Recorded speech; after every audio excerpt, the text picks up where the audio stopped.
Moving on now, in the latest absolutely blatant attempt to weaponise kids for political purposes, it's becoming so mainstream nowadays, a publishing company has printed a pile of T-shirts with the Bluey characters. Now, this is a much-loved children's cartoon worldwide, and they have taken it upon themselves, with nobody's permission, to print these Bluey characters wearing keffiyehs and basically championing the pro-Palestinian cause. What on earth are you doing foisting this upon kids using a character that is much beloved by parents and children alike? And it bears mentioning these T-shirts were made in adult sizes as well as child sizes. All proceeds to go to Gaza.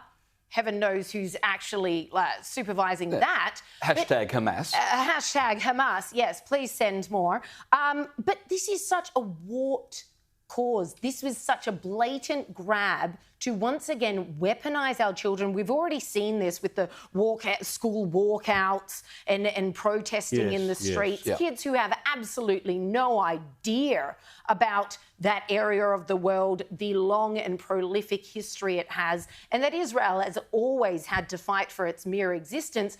And you're shirting them up using Bluey. Yeah, look, my wife said to me, and she's the ultimate authority when it comes to small children, she said, let kids be kids. That's what it's all about.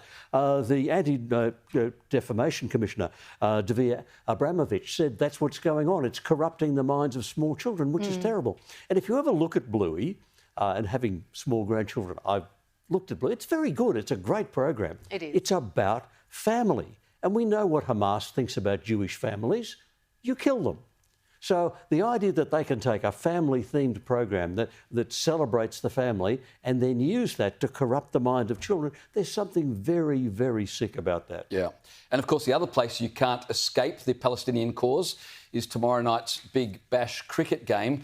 Usman Khawaja, the Australian cricketer who tried to wear pro-Palestinian messages on his uniform during the Test series against Pakistan, but was banned by the International Cricket Council because they said that there were political overtones in those messages. Well, the Australian Cricket Board has no such worries about political messages, especially when they're from the progressive left.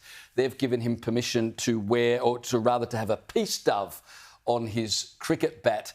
This is a pointless protest. It's clearly political. It's a peace dove, yes, but all this started with him writing inane words in Palestinian colours on his shoes.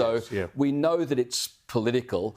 And to be honest, it's petulant, because he was repeatedly told no, no, no, and yet rather than just leave it alone, he continues in trying to find a way to bring the Palestinian issue onto the cricket field. It's unbecoming for a Test batsman and a sporting hero. We want to acknowledge him and admire him for his sporting prowess and not have the waters muddied by a Pakistan-born Australian wanting to support Palestine on the cricket field. Yeah, it's stick to your knitting. It's stick to your batting. Do what you do well. Don't do this kind of thing. The symbol is the symbol of a dove. So the theory is he's advocating peace.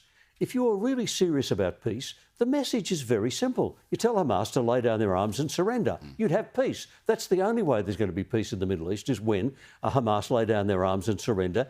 But is that his message? I suspect that's not what he intends to convey. No, if that was his message, he would have made this stance immediately after October 7. But he waited, of course, until it was the Palestinians who were under attack from Israel, and now he's making his stance. You can't find peace in the cricket field. You'd think you'd be able to find peace in church, Liz, though I would suggest inviting the President, Joe Biden, is probably not conducive to peace in church, and nor is having pro-Palestinian protesters. Here's Joe Biden trying to drum up support from the black community at a black church, but he's interrupted by a bunch of pro-Palestinians. That's all right. That's all right. That's all right. That's all right.